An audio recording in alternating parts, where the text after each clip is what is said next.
Town Talk, and this is the last show prior to the town meeting, so we'll probably go over that tonight.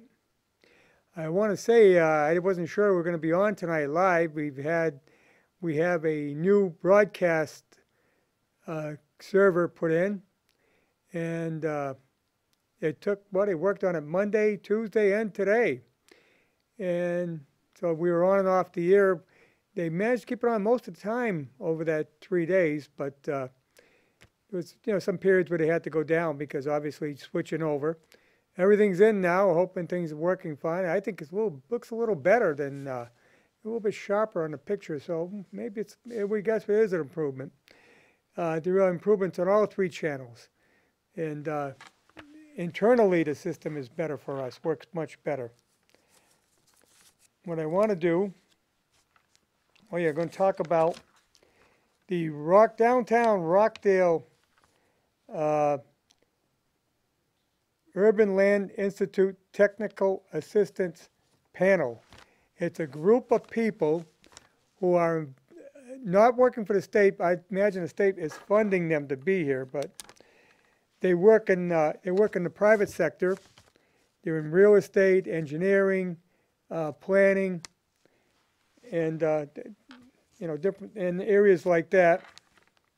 And they came here and took a tour of Rockdale on yesterday morning, took a tour through.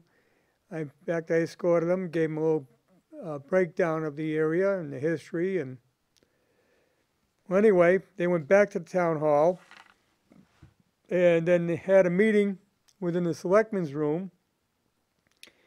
And I was asked to leave, as well as the town planner. They didn't want any kind of town officials there. They brought in some other people from town, and they went over what they had looked at and what the potentials are for business development in Rockdale. We went back at 6 o'clock, and they went over what they came up with. And, well, they had some ideas, but to me, it didn't seem to go any further than what it has in the past. So we made to see what their final assessment is. They'll be sending that out to us when they get done with it. They're going to get together again, I guess, on their own. Or they got one person who's going to write it all up based on what they found from what they put together. So we will see how that turns out. Okay, the election is coming up. Obviously, November 6th. We do have early voting in Northbridge. And that will be starting up next week. In fact, Monday, August 22nd and August 29th, the Monday thereafter. On those 2 Mondays prior to Election Day, you'll be able to vote at the town hall between 8:30 and 7, normal business hours at the town hall. But it'll be open all week for voting, early voting. The difference is on Tuesdays, you'll have to get there between 8:30 and 4:30, as well as on Wednesdays, both Wednesdays between now and Election Day. It'll be between 8:30 and 4:30. On the Thursdays, the same thing, 25th and the 1st, between 8:30 and 4:30. And then on the Fridays, the 26th and the 2nd, between 8:30 and 1 p.m. You have to get to the town hall and you can vote. But they're also the town clerk will have the town hall open, her office open, on October 27th, which is a Friday, which is a Saturday, October 27th, which is a Saturday, and that'll be this coming, next week. No. Well, anyway, October 27th, Saturday, October 27th, between 9 a.m. and noon, from 9 a.m. to noon. You can go down. You'll be handed the ballot by the town clerk or assistant town clerk, and you fill out your ballot, give it back to them. They put it in an envelope, and it's sealed. And it's not counted until that day. And when the polls close, They open up the ballots by precinct, and they run them through the machine. So you go down, you tell them what precinct you're voting in. They give you a ballot, you vote, it goes in an envelope, and it's sealed, and your vote doesn't count. No one knows what your vote is until election day. It will not be counted till election day. So nobody knows ahead that, oh, this guy is leading or that guy is leading or whatever. None of that is out because they aren't counted until the end of the day on election day when the polls close and they run them through the machine, the scanner. But if you're going to be busy, there's a chance to go down. I think absentee ballots may not be available any longer. Yeah, I know there's a cutoff date on that. I'm not sure what that is. But if you're going to be out of town, here's a chance to go down and vote early, and it's done. Okay, we're going to go over the town meeting warrant. And the first one here again is, it's always at the fall town meeting, we do a little bit of budget adjustments. And there's a couple of issues. One for the landfill that is no longer being used and been having some problems. They need $50,000 for that. And the school is shot by $22,580. And so a total of $72,580 to be transferred over to those two budgets. And that'll wrap it up for the for this year, well, until we file town meeting. All right, Article 2. Okay, Article 2 is to accept Mass General Law, Chapter 64N, Section 3, and impose a local sales tax upon the sale of recreational marijuana within town. All right, we have to pass a bylaw accepting, creating the sales tax. The rate would be 3% of the gross receipts of the vendor from the sale of recreational marijuana or marijuana products and marijuana edibles. And that would take effect on the first day of the calendar quarter commencing at least 30 days after such vote at town meeting. So that would be the quarter the quarter ended in September 30th, so it wouldn't be until the first of the year. And that's only on the retail sale of marijuana, recreational marijuana. So if we get a place that grows it, well, you're not going to get any, there's no revenue coming from that as far as town sales tax, because it's only on retail sales. And I'm sure there'll be someone opening up a retail store, which brings us to, further down. Okay, Article 9, and that's what it brings us, Article 3, brings us to Article 3, which, this article, and I hope we can get a vote to waive the reading, because it's 1, 2, 3, 4, 5, 6 pages. It's quite a reading. And it's presented by the planning board, and I'll be darned if I'm going to read it. So, I don't know, I think it's up to the chairman, and I don't think he wants to read it either. So, it's quite lengthy because it has to cover quite a bit of stuff. But its purpose is the placement of recreational marijuana establishments in accordance with Chapter 369 of the Acts of 2012 and Chapter 55 of the Acts of 2017, an act to ensure safe access to marijuana and the regulations issued by the Cannabis Control Commission in locations suitable for marijuana facilities, and to minimize adverse impacts of such facilities on adjacent properties, residential neighborhoods, historic districts, schools, and playgrounds by regulating the sitting, design, placement, and security of recreational marijuana establishments within the town. That's why it's so long, because it covers so much. the big question that everybody has is, well, where would it be allowed? Well, it's allowed by special permit in the zones that it's allowed in, and it's allowed in the business 2 zone, the business 3 zone, and both industrial zones, I1 and I2. And here again, by special permit. But going to that, the marijuana retailer is allowed only in the B2 and B3. Okay, marijuana cultivators is only allowed in the industrial zones. Marijuana product manufacturers are only allowed in the industrial zone. Marijuana research facilities are only allowed, if this passes, in the industrial zone. Independent testing laboratories are only allowed in the industrial zones. And any other type of licensed marijuana-related business for the non-medical use of marijuana as set forth. Okay, medical marijuana is already allowed in town, so that doesn't come under this bylaw. This is strictly for recreational marijuana. And if you don't pass this, it doesn't mean it's not going to be regulated, because it will be regulated by the state. We have to go into the state laws. This gives us a little more control over and above the state laws.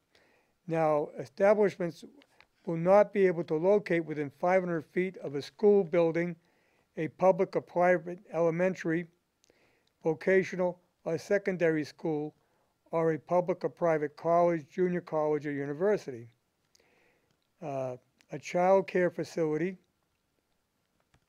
which is registered in accordance with Massachusetts law, a public library, a town playground, town of Northbridge ball field, or youth center. Now, that doesn't mean they can't. Well, they could look at plenty of places they could go with the B2, so, and the B3. I mean, yeah, B2 and the B3. So it's not like they won't be able to go anywhere at all. And then it can also locate in the industrial zone. So you could even have a retail outlet in the industrial zone. Now, it's all by special permit. So they will have to go before the planning board, and the planning board under the special permit can put other restrictions or requirements, and that would include like parking, security, things like that, that aren't in the bylaw. I got to tell you though, this bylaw is so long, it's got to cover just about everything. And like one thing it does, it does not allow for any consumption on the premises. So you'll be able to buy it there, but you won't be able to smoke it there. Hell, you can buy cigarettes in a convenience store, but you can't smoke in a convenience store. So you can buy them in the supermarket, but you can't smoke in the supermarket. What's the difference, right?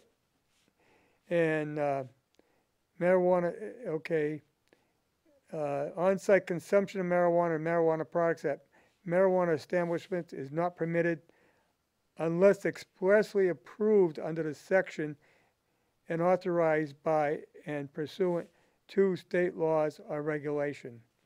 So that would have to be a little more defined when they go for the special permit. Clubs, lodges, or other private grounds, nonprofit and profit, allowing on-site consumption of marijuana or marijuana products, but not operating as a licensed marijuana social consumption operators are prohibited. So in other words, you can't, because you got a club license, you can't say, well, we're a club, we're gonna come down here and have we're gonna form a marijuana club and smoke. You can't do that. Okay, no marijuana or marijuana products should be smoked, eaten, or otherwise consumed or ingested on the premises of any marijuana establishment unless expressly permitted under this section and permitted by state law or regulation.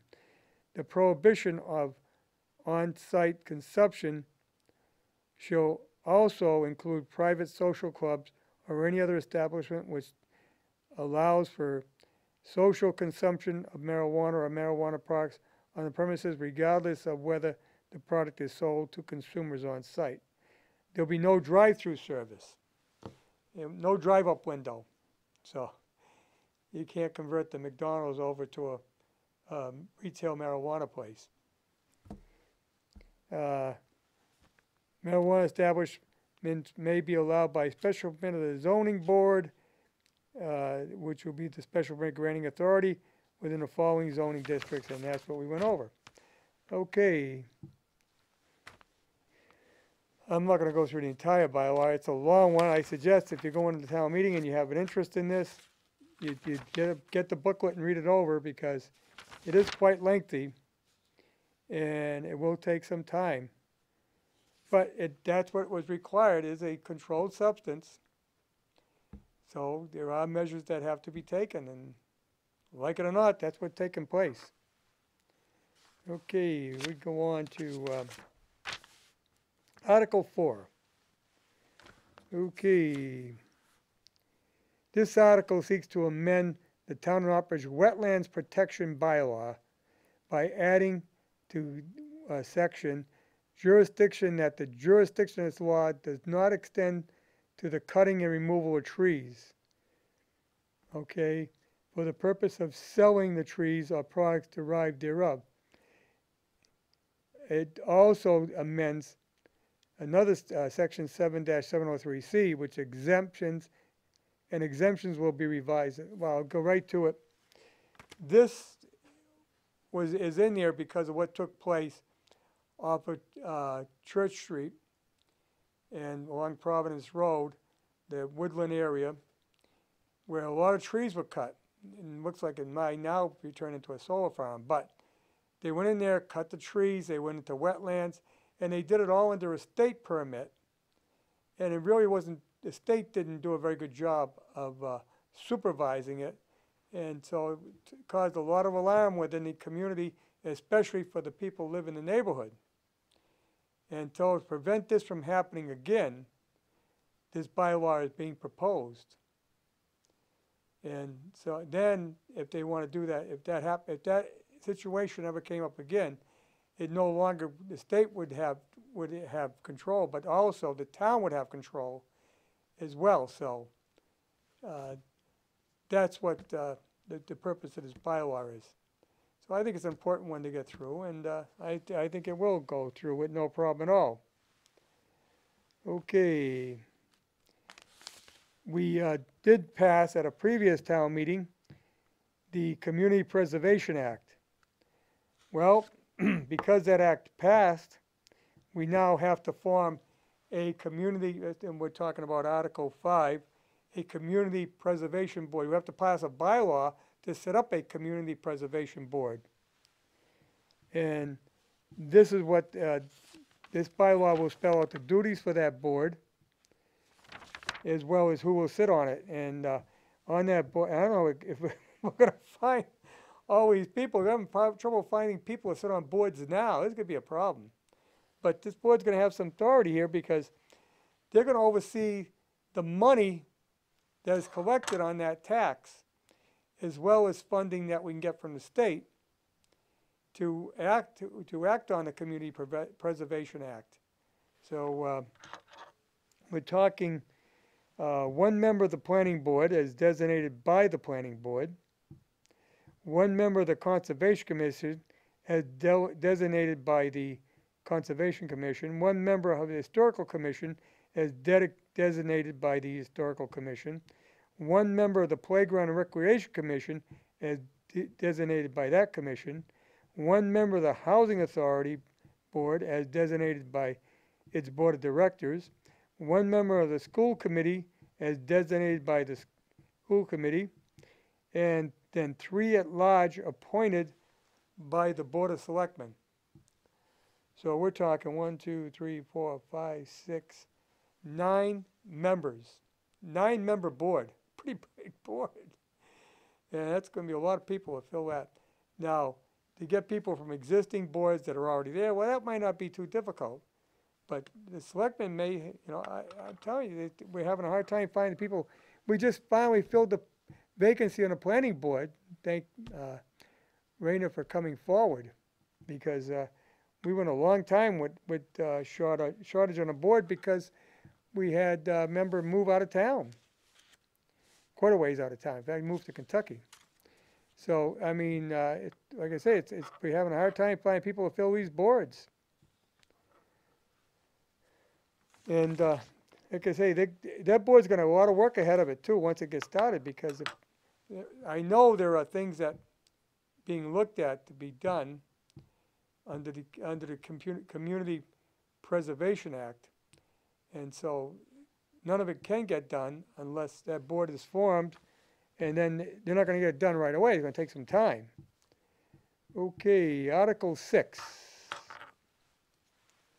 Okay, this article seeks to raise the tax exemption from $500 to $1,000 for persons in Northbridge 65 years of age and older, subject to other conditions under Clause 41C, Section 5, Chapter 59 of Massachusetts General Laws. Okay, what this does, it's allow you to get a $1,000 exemption. So in other words, if your property taxes, say $1,500 a year, and you qualify on this, your property tax would only be $500 a year. So this is important for people if the school goes through and there's people on fixed incomes that don't have a very high fixed income, concerned about their property tax going up. Well, this would exempt them from paying the full amount. And, you know, it's going to jump from, right now you can exempt it up to $500. It'd be doubling up to $1,000. Now, I understand there's not a lot of people in town that qualify, but then again, it might be some that aren't even applying. And so they might find that they are qualified and could save themselves some taxes every year. And more or less, I mean, if you don't make enough money to pay income tax, you definitely qualify for this. So it's worth looking into. If you've got a low income, you're on a fixed low income, so you're living on Social Security, I'm sure you qualify, if that's all you're living on. If that's your only income, you have nothing in the bank, and you have to go down to the tax office and make out some paperwork, and they have, you know, check you out, check your income, and hey, you make a good deal on your. It might save you some money. And here again, it's part of the reason this is being pushed through is the article to do the debt exclusion, and this would help in some cases on a debt exclusion. All right, we're going to go to Article 7. And this article seeks to appropriate, borrow, or transfer from available funds the sum of $100,968,194 for paying the cost of planning, designing, constructing, originally equipping, and furnishing a new W.L. Edward Balmer School for grades pre-kindergarten through 5, to be located at 21 Crescent Street in Whitensville. The appropriation is contingent upon an affirmative vote of the town to exempt the amounts required for the payment of interest and principal on said borrowing from the limitations on taxes imposed by Mass General Law. Now, obviously, the loan, the authorization is to borrow $100,000. That's the way it has to work. The state will be reimbursing a percentage of that. I believe around, well, I'm not going to get into the numbers, about $46,000. The entire back from page 19, oh, let's see, 1, 2, 3, 4. There's about 6 pages in the back of the town meeting. Covers about all the questions you could possibly have. I got to say that the building committee did an all-out job on this. They're making sure that they're putting out the information. No one can say they don't have any information on the new school, on the cost or anything else, because it is right there. It is right there in the book. All you gotta do is look at it. It is available. Once again, I say, you know, we're gonna borrow the full amount, but then the state sends a check. You put that toward the principal of the loan, and then, of course, you have to pay the difference. Worked out well with the high school. By the time we got done, we were paid off early, and actually saved a tremendous amount of interest, because you pay a loan off early, you save interest, obviously. Well, we'll have to see what takes place there. That is the big question. They're expecting a large turnout, and that is the reason that it looks like the town meeting is going to be held at the field house, because they're expecting a good turnout. And in fact, I've already seen questions on the internet, can I bring my little ones? Well, yes, I mean, you can. Hopefully you can keep them quiet. I don't know if they're gonna have a babysitting service. They've done that in the past, where they had students come in from the high school and do some babysitting, so that they had a room for the kids to play and everything else, and while the parents were at the town meeting. Because obviously if both parents want to go, or if you're a single parent and you want to go, it can be a problem if you got kids. You know, if one spouse is working and you're home by yourself taking care of kids, you need to be able to do something with them. Well, they're making provisions as far as I know. So, yeah, all voters are not only welcome, they should show, because it's a very big decision here. And it's good if we can get a good turnout, so it's not just a small handful voting for this in the town. It sees an overwhelming turnout, and we get a good all-around participation. The debate, I don't know how long it's going to be. I don't know why it should be any length to it, because I think everything's been talked over. I think people have made their mind up, for the most part, how they're going to vote before they get there. So, in fact, on most of these questions, I think people have made their mind up. That's one reason this booklet is sent out. And this may be the last time, as far as I know. It might be the last time they do this. So, because, you know, I went down to the post office, and God, there was a stack a mile high. They were all in people's boxes, and they just threw them on the table. They didn't want them. Well, hey, that's your choice. But I think the town has done all they can to inform you. If you don't want to take that information, well, hey, so be it. But anyway, that is the big thing at the town meeting. And I don't want to say much more about it. Just get down there and vote. And get a hold of this booklet from page 20 to 25. Gives you all the information that you could possibly need to make a decision. And let's go on to Article 8. That's Article 7. So that's halfway. Article 7 brings us about halfway through the town meeting.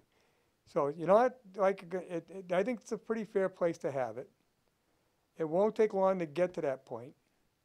And then I can guarantee you, after that, you'll see a massive exodus. It usually happens. Okay, we got Article 8, which is a zoning article. And it is a zoning article. I know something about this. And this is the property on the west side of the railroad tracks across from the Riverdale Mill. So it's a property owned by the Riverdale Mill Corporation. It's a number of acres. I don't know if it's listed here. Hey, 26.53 acres. It's currently been mined as a gravel pit. That permit runs out on December 1st. In fact, we have a gravel board meeting tomorrow night, and we're going to tell them, look, it's time to lock it up. Spread whatever material you got, spread it out, and loom it over, seed it, and let's get going. And Anyway, it's zone residential right now, R3 residential, which allows for multifamily housing. Now, he has 3 egresses into the property as it stands right now. 2 of them would take some working because of the slope, but nothing that couldn't be handled, especially there's enough material still down there that could handle that.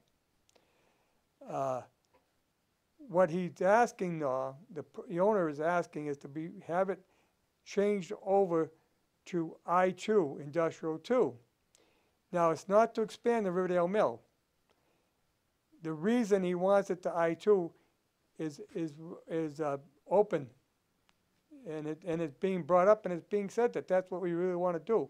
And they have a proposal by a group from Boston who are marijuana cultivators. That's what they do. That's what their business is. And they wanted to build a place there to grow marijuana. Now, like I said earlier, under the bylaw, marijuana bylaw, you only get the tax. The 3% only goes on retail.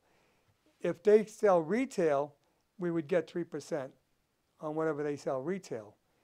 What they ship out as a wholesale, we get nothing for. But we would get revenues from the building they put up, because obviously you tax the building, you tax the equipment, you tax the, so, and they've got a lot of expensive equipment they have to put in. Passing this bylaw, making it I2, does not say they can build it. It says that they're allowed to build there. To go through the process of building, now they'd have to come before the planning board, go through site plan review, which would be open to the public to come in, and public can have input as to what they would want. And we have to, the reason for site plan review is to make the property, whoever they build, make it work within the neighborhood so it doesn't disrupt the neighborhood. And that's when you cover traffic and you cover everything else, is under the site plan review. But right now, it would be zoned to I2. Well, in case with I2, if this didn't get built, well, could they expand Riverdale Mill? The best he could do on expansion would be an office building or a warehouse. You can't do only light manufacturing. And currently, being in the wire welding business, couldn't do that over there. He couldn't expand the current business over there, other than warehousing. So that's to keep in mind. This allows it, like I said, to become I2. Doesn't mean they can build a place there, but that's what they want to do, and they're pretty committed to doing it. So in all likelihood, that's what's going to take place. I just want to say that changing the zoning doesn't allow it to happen tomorrow. Then they'll have to go through a process with the planning board. It's going to take, that takes quite a while. So it's not going to happen tomorrow. I should say, it's not going to happen on the Wednesday after the town meeting. Okay, the next one is also by petition as well. And this article seeks to amend, let me get the right, yeah, Article 9, okay, by petition. Oh, and once again, I'm familiar with this because this came before us and the planning board. And this is some property that actually behind Dunkin' Donuts. It's wooded now, behind Jumbo Donuts. And the entrance is at a current house that is on Church Street. And that house would all likelihood come down, and they would take that house down, put their driveway, their roadway in to access this property, which is currently it's zoned as R3. And here again, which would allow for multifamily housing. And it's 4.41 acres. So it's pretty substantial size. So they could easily, they could put 8 single-family homes in there probably if they cluster them. there is sewer, there is water available, running out to the street. They could put multifamily housing in there, and you could probably put, well, 8 duplexes maybe. So rezoning it, it would be to business, and that would be to B3, and then there would probably, in all likelihood, be some sort of a strip mall, or maybe even just one store. You know, at some of these the pharmacies now, like CVS, Walgreens, they like a large standing self-standing building with their own drive-through. So anything like that could happen. But that's what this request is to, if it goes with housing, there's no setback requirements other than the standard 20 feet that they would have to do, right, you know, with the neighborhood, with the neighbors. If it's a business, then they have a little bit more of a setback. And then, of course, you also have site plan review, which would try to make it more pleasable to neighbors. Okay, we go to Article 10. All right, this one here was by petition, but it is my understanding that the petitioner is going to request to pass over. So we won't even discuss it because it's not going to be done. And it would concern marijuana, and what it does is it would allow marijuana cultivation in an R2 zone by describing it as agricultural, but the state does not recognize it as agricultural. The cultivating of marijuana is not recognized as agricultural. It's recognized as manufacturing by the state. Not me, the state. So since it probably would not pass acceptance by the Attorney General's office, the petitioner has decided to pass over and going to reevaluate what they can do here. All right, Article 11. And I believe this is going to be passed over as well. And that was for a tax agreement. And this is what they do with the solar farms is they work out on a tax agreement in lieu of property taxes. Because property taxes involve the value of the structures, equipment, things like that. So to make it more affordable, they work out a deal because it really requires no services from the town. You're not using sewer, you're not using water. It doesn't require any services from the town. Even the roads, the town doesn't supply the roadways. So they go with in lieu of taxes, a tax agreement, but I understand this one was going to be passed over, but Article 12 is also a solar farm. And this one is, I believe, is out on by Walmart. And they are looking for a tax agreement, to go into a tax agreement with the town. And we're down to Article 13. And here again, I'm in favor of this. And I'll tell you reason why. This is the former Whitensville Hospital, Milford Whitensville Medical Center, the former one on Granite Street, which has been vacant for quite a while now since they moved into the new facility in the Osterman Park. Well, something you may not know is Milford Whitensville is a nonprofit. So for the last 100 years, the town has received zero tax revenues from that property, nothing. The owner of Paw Steps and his partner, Dr. Sean Sawyer, purchased the property. Let me tell you, they paid a good amount of money. Milford Whitensville wasn't giving it away. They had to renovate it, spend a lot of money on renovations. Hopefully for them, they're going to do well, and you're going to recoup. but they've got a sizable investment. What they're asking for is a small TIF through the town, and that is a little bit of a relief on their taxes, so that, I'm trying to see what the heck it is. Well, that can be asked at town meeting. A bit of relief. My feeling is, if they paid $1 a year, it's $1 more than we were getting. And how long was that building going to stay vacant? It was vacant for quite some time. No one seemed interested in it. As far as I know, he's one of the first people to come forward to show any interest in it, and did purchase it. So, like I said, to give him some tax relief to help him to get established, I think it's a good way of saying, look, we're business friendly in Northbridge.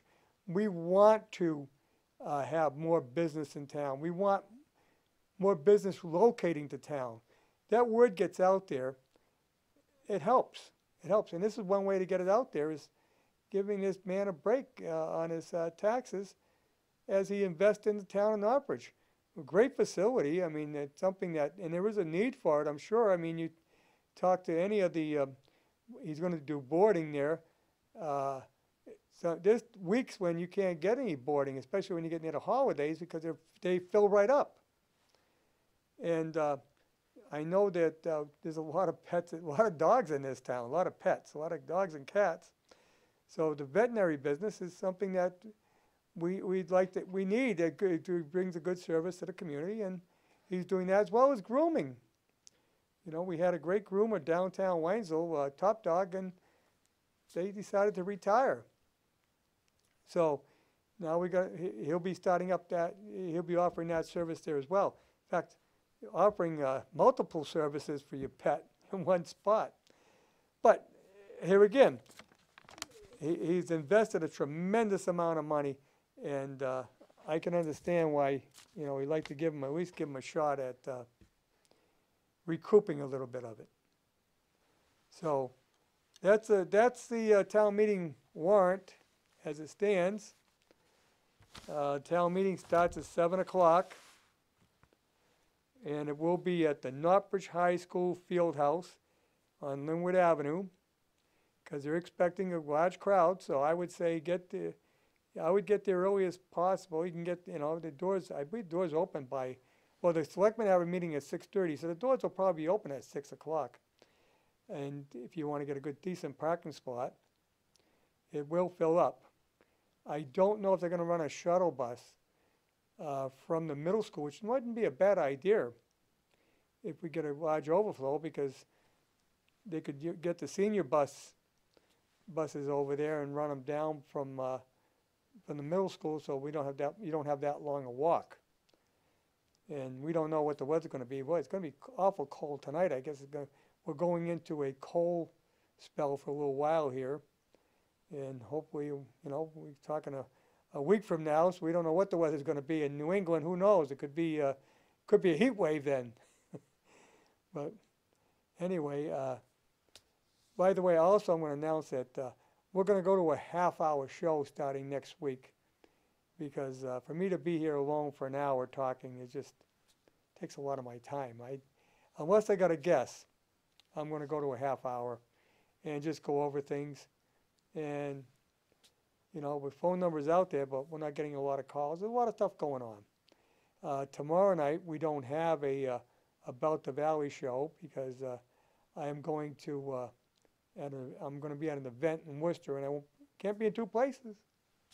But we will be here the week after, and my guest is Senator Michael Moore, and we'll be able to talk to him about what happened with the school, you know, how the state funds us if it does pass, and how those things look, and what's going on at the State House.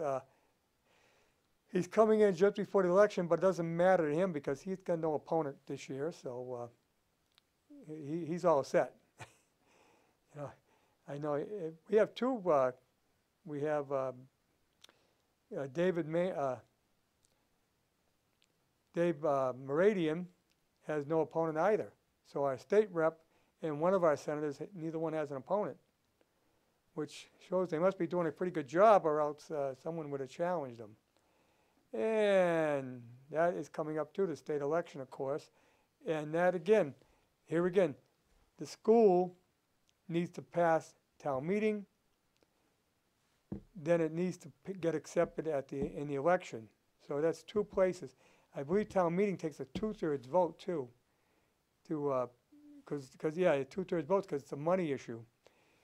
Also, all zoning takes a 2/3 vote to be accepted. That's zoning changes, zoning bylaws, anything like that takes a 2/3 vote. So that if we get a big turnout, that could, to get a 2/3 sometimes can be a little tougher, the bigger the turnout, because you open up your chances, more chances of a no vote. We get a lot more people showing up. Generally, the people who want it to pass, they show up.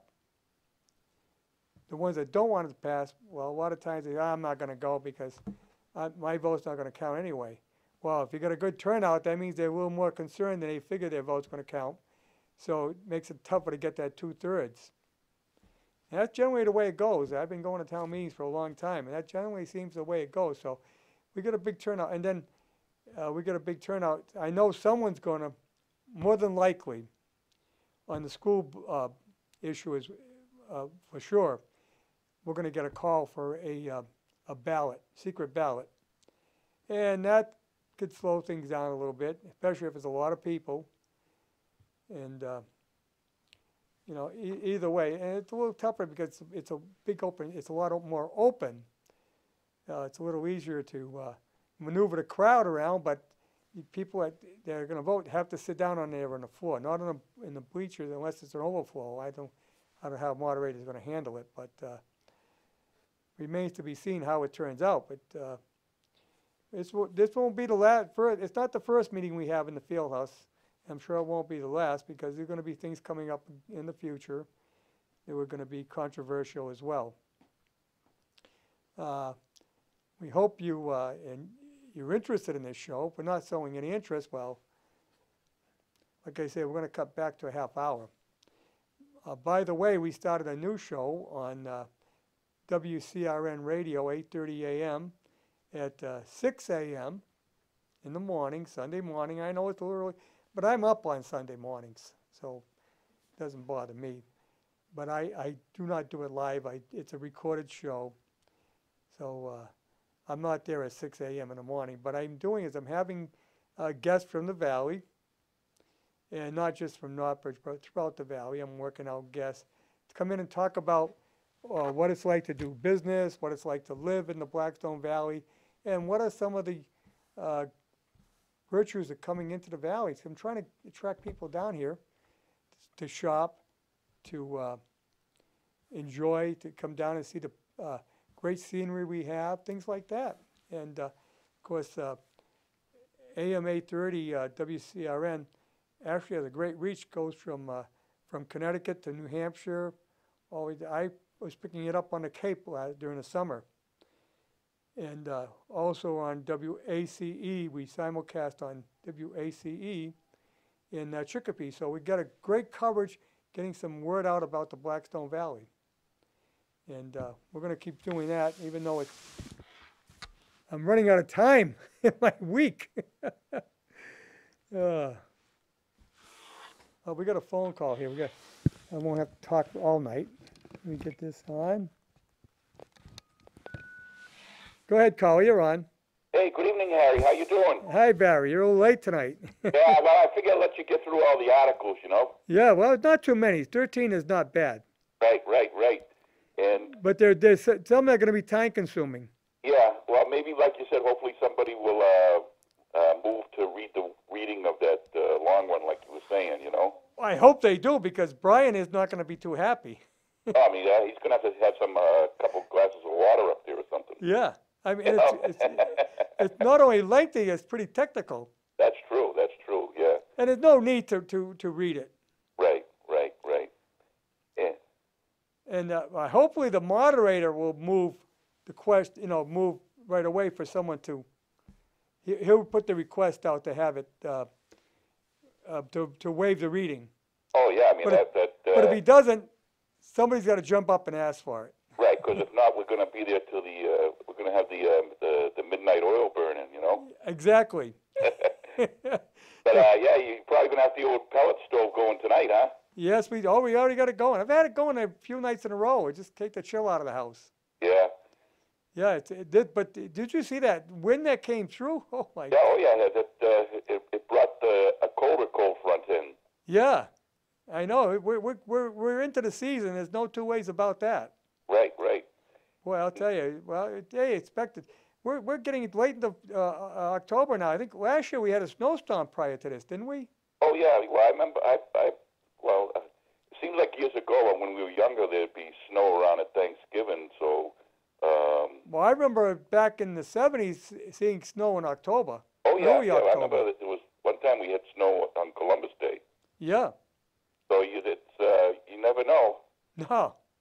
But I was talking to a friend of mine that works in a town hall in another town, and they also have the Community Preservation Act, and I'm probably going to have to ask for clarification that night, but what this person told me is that there's like three things that the Community Preservation Act money can be spent on.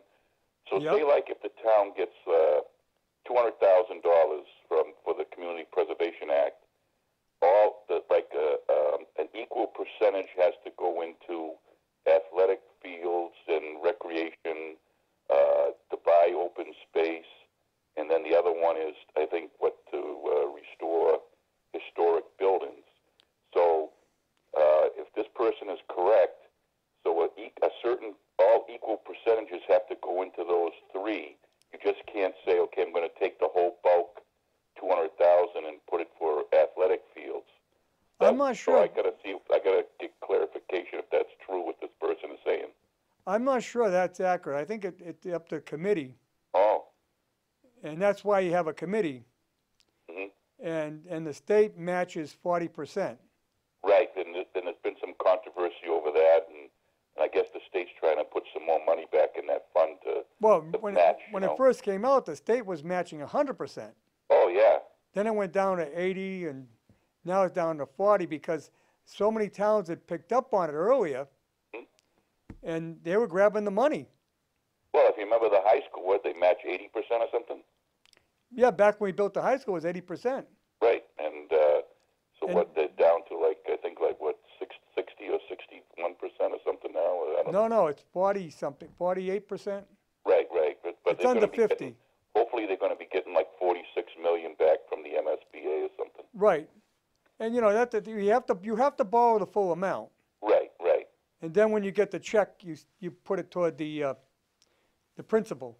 Yeah, and they got to get right on getting the paperwork for the bond because it looks like interest rates are going up. So Yeah, well, they're definitely better going not up. twiddle their thumbs, and they've got to if it passes, Yeah, they're definitely going up. The Fed's raising them, Yeah. which I'm more with the president on that. I don't think it's necessary. They do it because they think, in their opinion, it keeps back the inflation. Right. And you know why it keeps back inflation? Because nobody goes out and borrows any money. Right. But you keep the inflation down by slowing down the economy. Well, you got to be careful it doesn't really slow down. Right, and that's why the Fed's not the greatest thing in the world. It didn't prevent the Great Depression because the Fed came in back during Woodrow Wilson's time. Right, and there was always a lot of controversy with that. Yeah, I mean, because they have a lot of control over the economy, and they're an appointed board. Hmm. They're not even elected. Right. I mean, the country survived before the Fed, but that's a whole bunch of other. Well, I will say we had a lot of recessions, and the economy went up and down prior to the Fed. Mhm. And they have, in some ways, been able to stabilize it somewhat. But I think there's other factors there, too, as well. Oh yeah. Well, I mean, there was a lot of things put in place during FDR's term. Right. To safeguard the economy, and they put the FDIC insurance and the credit union insurance in to give some safety to people with money in the bank and stuff. Well, a big test was back in the beginning of the last recession, Hmm. where we had some big banks that went under. Oh, yeah. And, we were able to work it out. And we had, Right. look at major corporations go under like General Motors. Right, right. And now you got another major corporation going under. Oh, I know. Called, by the name of Sears. I know. I mean, That's been a landmark business. That's going to be, another, like I say, another big part of American. if you're old enough, yeah. you remember Grant's, Oh, yeah, Grant. F.W. Woolworth's, Oh, yeah. McClellan. Yeah, remember Robert Hall's? Robert Hall, yeah. Yeah. I used to get my suit coats at Robert Hall. Oh, yeah. The prices go up, up, up. Yeah, you remember the jingle, huh? Robert Hall's, yeah. No, the prices go down, down, down, and the savings go up, right. up, Yeah, up. that was the second part. Yeah. Yeah, and, Tom McCann. Yeah, Tom McCann, yeah. Great shoes. I love Tom McCann shoes. Oh, yeah, yeah. Remember Buster Brown's, too? Buster Brown. Yeah. Yeah. A lot of those things, yeah. There's a lot of changes, businesses come and go. It's been a fact of life from day one. That's what capitalism is about. Right. Everything keeps changing. Henry Ford came along and everybody got a car, and the people that made buggy whips went out of business. Right. That's what happens. Well, and the same thing would happen to whale oil. Right. Well, So. that's a good classic. I always said that for some reason something comes along and takes its place. Right. The whales were going extinct, and Mr. Drake discovered oil in Pennsylvania. Oh, yeah. So we got something that came along and take its place. Oh, yeah. So, I mean, it's there's always something coming along, and that's what capitalism keeps the wheels going. Exactly. And maybe all those empty Sears buildings will become Amazon stores. Yeah, or I'm sure they'll find some use for it. He's talking about doing retail outlets. Yeah. So, who knows? They might become Amazon stores. Or they may be more competitors to Amazon popping up. Yeah. And so there's a lot of things going on. Right. I was just wondering, how they have the high school boosters at the football game. I'm wondering if they'd let them sell, have the food shack open up there. Might help them out. Well, the food shack's at the middle school. Oh, no, at the high school. You know how they have the food shack there at the high school for the football games? No, that's at the middle school. Oh, yeah, you're right, the middle school, right. Well, I mean, I forgot about that, but yeah, I mean, maybe, who knows, maybe they could bring stuff over or sell other things, Right. Hey, we got to go, Barry. We're running out of time here. Oh, wow, boy, the time went, I got you through the last 10 minutes real quick. Yeah, you did. Okay. I'm glad you called in. You bought me some time here. Okay, all right, we'll talk about the electric pond next week. Yeah, that'd be a good one. Take care, Harry. Good night. Yeah, bye. Okay, we're going to wrap it up, and thank you for watching, and hope we see you all at the town meeting on next Tuesday. October 23rd, 7 p.m. Okay. Here we go. We'll see you next week on Town Talk. Good night.